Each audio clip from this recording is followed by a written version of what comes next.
바벨론의 포로로 잡혀간 이스라엘 백성들은 얼마 지나지 않아서 다시 돌아갈 수 있을 것이라는 기대를 가졌습니다. 그런데 얼마 가지 않아서 돌아갈 거라고 가졌던 기대가 무너지고 말았습니다. 왜냐하면 일찍 잡혀온 사람들은 죽고, 그리고 나중 잡혀온 사람도 나이가 점점 많아져서 늙어가기 시작할 때 바벨론 포로에서 돌아갈 기색은 전혀 보이지 않습니다. 그러니 이 사람들은 답답할 수밖에 없습니다. 그것을 성경의 앞에서 말씀했던 것처럼 그 사람들은 사로잡힌 자 뿐만 아니라 어둠에 있는 자, 이런 사람들이 되고 말았던 거죠. 그때 무슨 생각을 하게 됩니까? 정말 하나님이 계신가? 하나님이 계시다면 이렇게 우리를 오랫동안 놔두실 수 있나? 그런 생각이죠.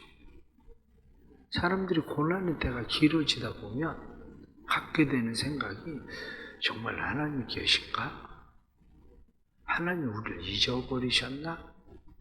오늘 성경 본문에 나타난 말씀도 시온이 이르기를 여호와께서 나를 버리시며 주께서 나를 잊으셨다 하였거니와. 이스라엘 백성들은 바벨론 생활 가운데서 그런 생각을 하게 되었습니다. 우리도 신앙이 이렇게 흔들릴 때가 있습니다. 하나님이 나를 버리셨나? 하나님이 나를 잊으셨나? 하나님이 내 기도를 듣지 않으시나? 이런 마음들이 생길 때가 있죠. 그런데 그때 하나님이 이스라엘 백성들에게 다시 말씀하십니다. 난 절대 너희를 잊지 않는다. 너희 부모는 너희를 잊을지 모르지만 어떻게 엄마가 자기 태에서 난 자식을 잊겠냐. 그렇게 이야기합니다.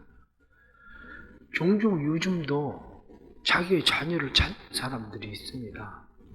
과거에 오래전에 너무 가난해서 힘들어서 아이를 버렸었는데 그 아이는 지금 어떻게 살아있는지, 심지어는 친척에게 맡겼는데 그 아이가 어디 있는지, 지금은 그래도 참 다행스러운 것이 유전자 등록들을 해가지고 자녀들을 찾기도 하지만, 그러나 사람들이 좁은 세상 같은데 한번 잊어버리면 찾는다는 게 쉽지가 않습니다.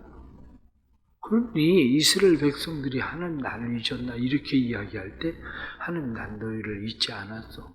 내 손바닥에 새겨놨어. 이렇게 말씀합니다. 내 손바닥에 너희를 새겼을 뿐만 아니라 말씀을 보니까 너희의 성벽이 항상 내 앞에 있나니. 성벽은 어떻습니까? 성벽, 그러면 우리가 성벽들 가운데에 만리장성은 어떻습니까? 인공위성에서도 보인다는 게 만리장성 아닙니까? 그렇게 하나님께서 사방을 둘러봐도 내 성벽은 항상 그냥 내 앞에 언제든지 드러나. 너는 항상 내 앞에 있어. 이렇게 하나님께서 말씀하시죠. 그러면서 놀라운 약속을 하나님께서 해주십니다. 하나님께서 해주신 놀라운 약속이 뭐냐? 그것은 너희를 대적하던 대적들이 너희를 떠나갈 거다. 그렇게 말씀하셔요. 그들을 대적했었던 바벨론이 멸망하고 페르시아가 그 바벨론을 정복해버립니다. 그것이 어떻게 가능하냐?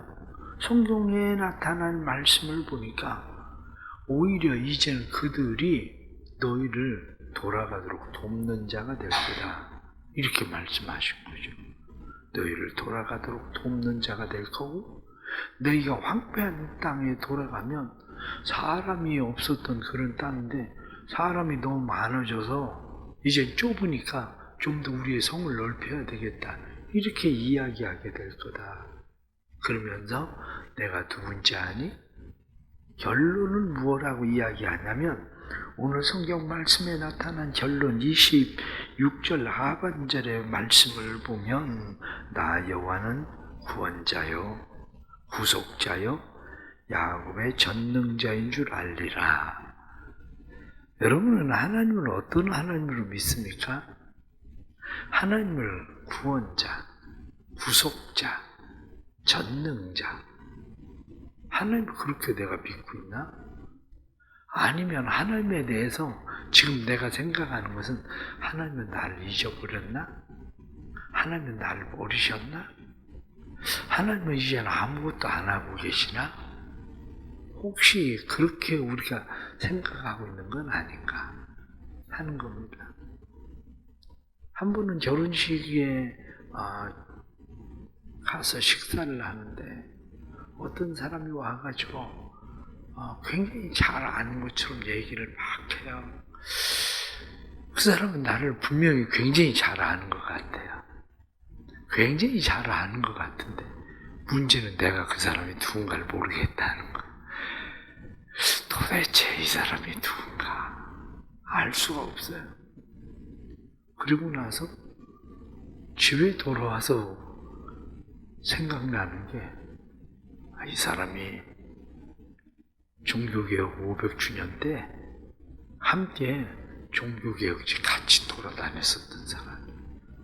근데 내 기억력이 얼마나 나쁜지 이 사람이 누군가를 모르겠는 거예요. 도대체 그 사람은 나를 잘 아는데 문제는 그 사람이 문제가 아니라 내가 건망증이지. 그 사람은 나를 잘 아는데. 얼마 전에 옥천에 식사를 하러 갔습니다. 식사를 하고 나오는데 그 식당에 셰프로 일하는 사람이 나를 잘 아는 걸로 그냥 그렇게 얘기를 해요. 도대체 얘가 누군가를 모르겠어. 자기 아버지 얘기도 하고 뭐 막 그러는데 근데 내가 거기다 대고 너 누구니? 이렇게 물어볼 수가 없더라고. 참 왜냐? 나를 얼마나 잘 아는 게 얘기를 하는지. 그러면서 돌아오면서 차에서 도대체 이 녀석이 누군가. 알고 보니까 구종철 목사님 아들이야. 근데 애가 조금 이제 크고 그래가지고 모르겠는 거야. 나를 그렇게 잘 알게 얘기를 하는데 나는 얘를 알 수가 없는 거야. 얘를. 그런데 생각을 해보세요. 나를 그렇게 잘 알고 뭐 자기 아버지 얘기하고 그런데 내가 너 누구니? 만일 그렇게 얘기를 해봐요. 얼마나 마음 가운데 상처를 받겠어. 야, 목사님 벌써 우리를 그렇게 잊어버렸나? 상처를 받겠죠. 하나님 뭐라고 얘기하십니까? 내가 너희를 손바닥에 새겼다. 우리를 손바닥에 새겼다는 것을 우리는 이렇게 생각하셔야 됩니다. 손바닥에 새긴 것은 하나님께서 우리를 기억하실 수 있는 것이 예수님 우리를 위해서 십자가 못 박혀 죽으셨잖아요. 그런데 그 손바닥에 못자국이 있잖아요. 그래서 예수님께서 내 못자국을 봐라.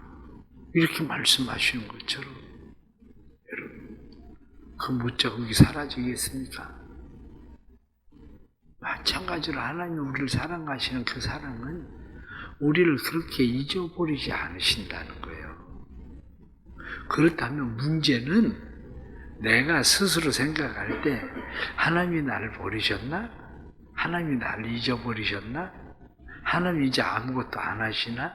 이렇게 생각할 게 아니라 우리가 믿어야 되는 것은 하나님은 구원자시다. 그걸 믿어야 돼요. 하나님은 구원자시다. 하나님은 구원자시다.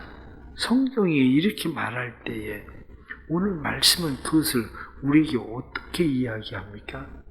구원자이신 그 하나님께서 우리를 구원하시는데 24절 말씀 보면 용사가 빼앗은 것을 어떻게 도로 빼앗으며 승리자에게 사로잡힌 것을 어떻게 건져낼 수 있으랴 이렇게 돼 있잖아요.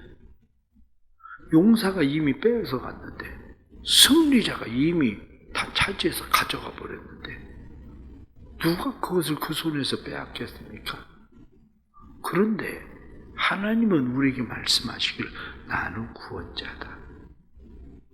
그것을 요한복음은 뭐라고 말씀합니까? 아버지께서 내게 주신 자를 내가 하나도 잃어버리지 않는다. 그런데 그것을 우리는 이렇게 생각하시면 됩니다. 하나님이 아브라함에게 말씀하실 때에 너의 후손이 애굽에 내려가서 400년을 지내면 돌아오게 될 거다. 그러면 이스라엘 백성들이 애굽에서 400년 동안 있었던 것이 빼앗긴 겁니까? 맡긴 겁니까? 빼앗긴 게 아니라 맡긴 거예요. 하나님이 잠깐 맡기신 거지, 애굽에.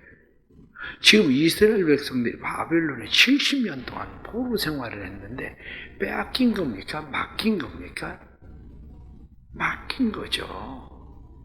맡긴 거기 때문에 하나님이 내가 맡긴 거 도로 내놔. 그러면 아무 때나 찾아오는 거예요. 우리를 가난에 하나님께서 맡기시고, 우리를 질병에 맡기시고, 하나님께서 우리를 어떤 상황에 맡기셔도 우리는 그때 스스로 생각하기를 하나님이 우리를 잊어버렸나? 이렇게 생각할지 몰라도 하나님은 아니야. 내가 잠깐 맡긴 거야. 난 구원자야. 내가 도로 내놔. 그러면 언제든지 내놓을 거야. 그 얘기하고 있는 거예요. 그렇기 때문에 우리는 두려워하지 않습니다. 왜 두려워하지 않느냐? 하나님 잠깐 맡기신 거니까. 예수님을 하나님께서 죽음에 잠깐 맡기셨어요. 제자들이 생각할 땐 십자가 못 박혀 죽으셨기 때문에 모든 것이 끝났다고 생각했습니다. 그런데 끝난 게 아니라 죽음에서 다시 일으키셨다. 다시 살리셨다. 죽음에 잠깐 맡기셨는데 다시 일으키시고 다시 살리신 거죠. 이게 구원자예요. 하나님이 힘이 없어서 뺏긴 게 아니라 하나님이 잠깐 맡기신 것. 그래서 우리는 살면서 그걸 믿습니다. 구원자이신 하나님께서 잠깐 맡기셨다가 도로 찾으실 거라는 걸. 이것을 믿기 축복합니다. 두 번째는 구속자라고 말씀합니다. 구속자라는 말은 값을 치르고 다시 찾아왔다. 그 얘기잖아요. 구속자. 값을 치르시는데 하나님은 정말 비싼 값을 치르셨어요. 예수 그리스도라는 값을 치르셨어요. 그래서 예수 그리스도의 값을 치르셨기 때문에 예수 그리스도의 그 값이 얼마나 유효한지, 예수 그리스도의 그 가치, 그 값이라고 하는 것이, 그 유효함이 2000년 전부터 지금까지 유효하잖아요. 원래 가치 있는 것은 그렇게 유효합니다. 때로는 명품, 사람들은 왜 그걸 좋아합니까? 오래가도 가치가 떨어지지 않으니까 좋아하는 거예요. 오래가도. 이번에 카자흐스탄에 갔더니 신구 목사님이 우리를 짝퉁 시장을 데려갔어요. 짝퉁 시장에 혹시 지난 주일에 내가 찾았던 시계를 본 사람 있나 모르겠네. 그게 명품 중에 1위 나오는 시계요. 15,000원 주고 샀어.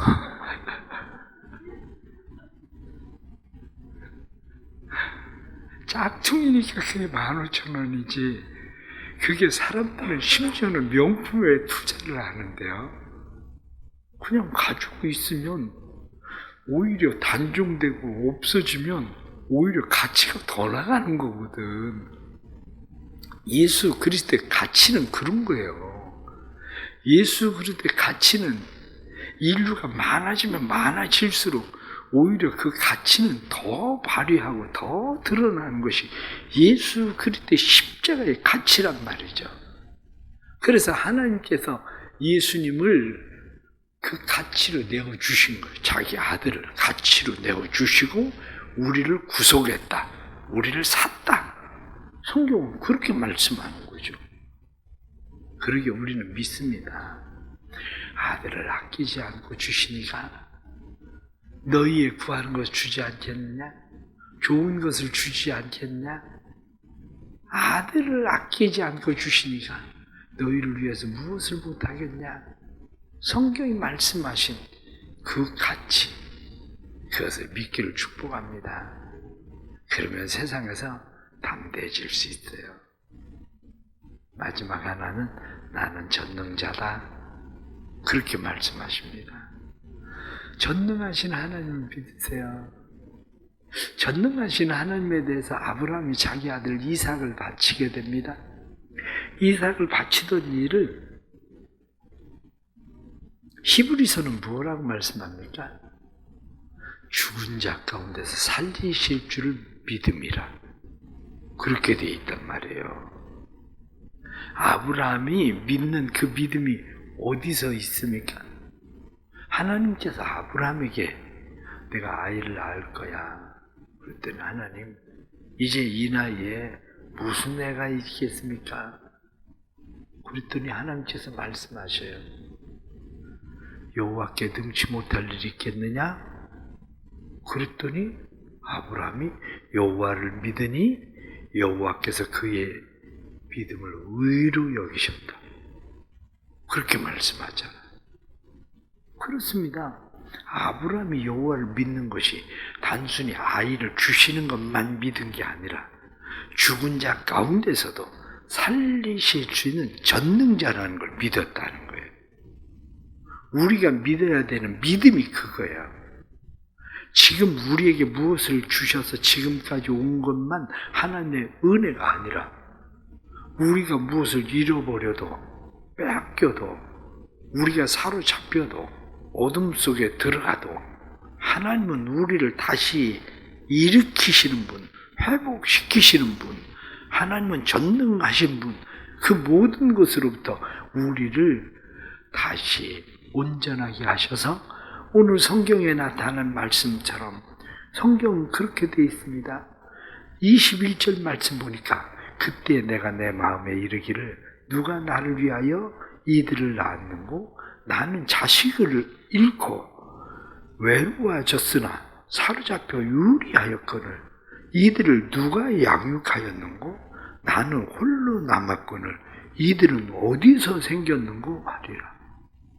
바벨론 포로되어서 다 잃어버리고 혼자라고 생각했는데 이제 겨우 나 살아남았다고 생각을 했는데 도대체 이 많은 사람들이 다 어디서 생긴 거지? 그래서 성경은 어디서 어떻게 누가 이 일을 행한 거지? 그렇게 한다는 거예요. 그런데 그것을 전능자 여호와께서 하셨다. 그렇게 말씀하죠. 전능하신 하나님을 믿으십시오. 내가 할 수 없다고 하나님이 할 수 없는 게 아닙니다. 내가 할 수 없어도 하나님은 하십니다. 그러기에 우리가 하나님을 믿는 거 아니겠습니까? 내가 믿는 그 하나님은 나의 구원자, 나의 구속자, 나의 전능자.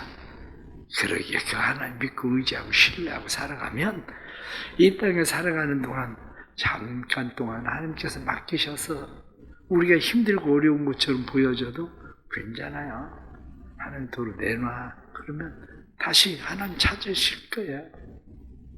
하나님께서 아들을 아끼지 않고 주신 것처럼 하나님께서 모든 것을 아끼지 않고 주실 겁니다. 지금까지 인도하신 것뿐만 아니라 앞으로도 하나님께서 인도하실 겁니다. 왜냐? 나는 너희를 잊어버리지 않는다. 내 손바닥에 새겼다. 그렇게 말씀한 것처럼 하나님 우리에게 그런 하나님이신 거예요. 이 하나님 믿고 의지할 때 우리의 삶에 하나님께서 주시는 은혜를 경험한 놀라운 축복이 삶에 일어나기를 간절히 바랍니다. 기도하겠습니다. 하나님을 믿습니다. 하나님은 하실 수 있습니다. 하나님은 전능하십니다. 우리의 구속자시고 우리의 구원자이십니다. 전능하시고 또한 우리의 구원자, 구속자가 되신 하나님께서 일하시는 하나님이시라는 것을 믿습니다.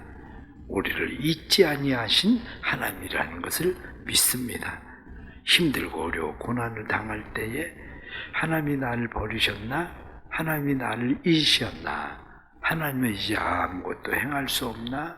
하는 생각이 들어갈 때에 우리에게 다시 믿음을 주옵소서. 나는 너희의 구원자, 너희의 구속자, 너희의 전능자다 말씀하신 대로 회복은 하나님의 손에 있습니다. 하나님의 손에서 회복되는 놀라운 은혜가 삶에 일어나도록 주님 도와주옵소서. 오늘 하루도 믿음으로 시작합니다. 믿음으로 시작하는 모든 일들 속에 하나님을 보게 해 주옵소서.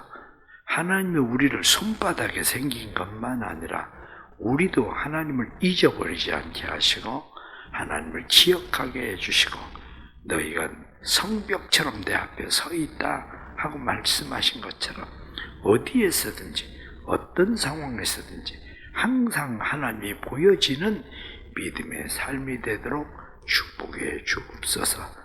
특별히 힘들고 어려운 고난의 때에 하나님에 대한 의심과 회의가 들어가는 사람들, 의심의 회의에 구름이 사라지게 해주시고 안개가 걷히게 해주시고 하나님에 대한 온전한 믿음으로 승리케 해 주옵소서. 감사합니다. 오늘 주일은 또 맥주 감사 주일입니다.